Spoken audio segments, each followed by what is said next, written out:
सभापति महोदय, लोकतंत्र चलता है लोक लाज से, और इस सरकार ने सारे लोक लाज को ताखे पर रख दिया और डुबो के इस दिल्ली में शासन करना चाहते हैं।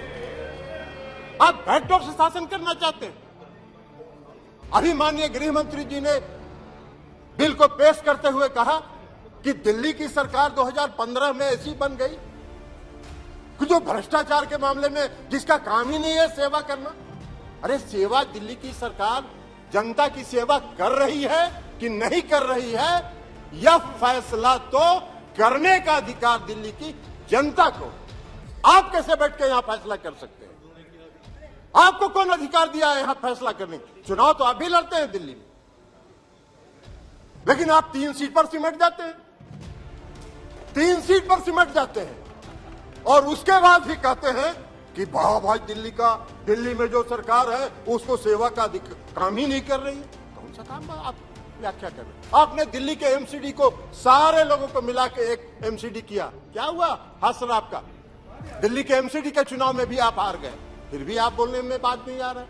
आपकी मंशा है बैकडोर से शासन करना, मनोनीत लोगों के माध्यम से चुनी हुई सरकार पर शासन चलाना। यही मंशा आपकी दिल्ली में भी है और यही मंशा देश के अन्य भाग में।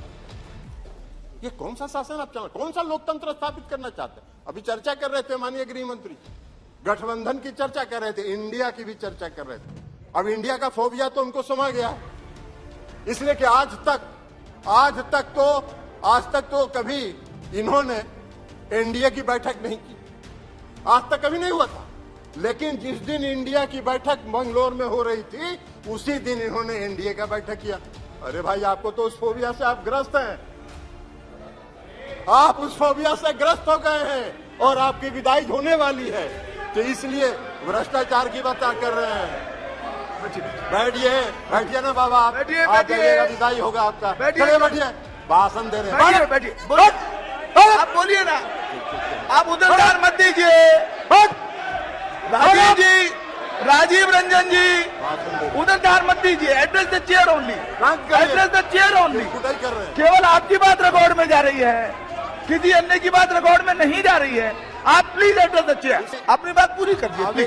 अभी गृह मंत्री जी चर्चा कर रहे थे, उन्होंने दिल्ली के भ्रष्टाचार पर चर्चा की।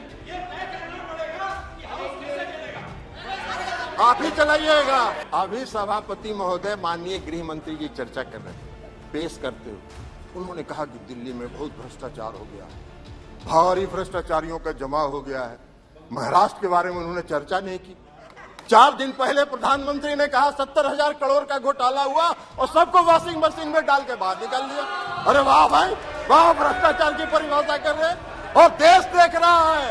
आपको भी गृह मंत्री जी, पूरा देश देख रहा है कि कौन से भ्रष्टाचार की आप व्याख्या कर रहे हैं और कौन सा भ्रष्टाचार पर आप नियंत्रण करना चाहते हैं। भ्रष्टाचार का भय दिखाकर अपनी राजनीतिक बात पूरी कीजिए जी।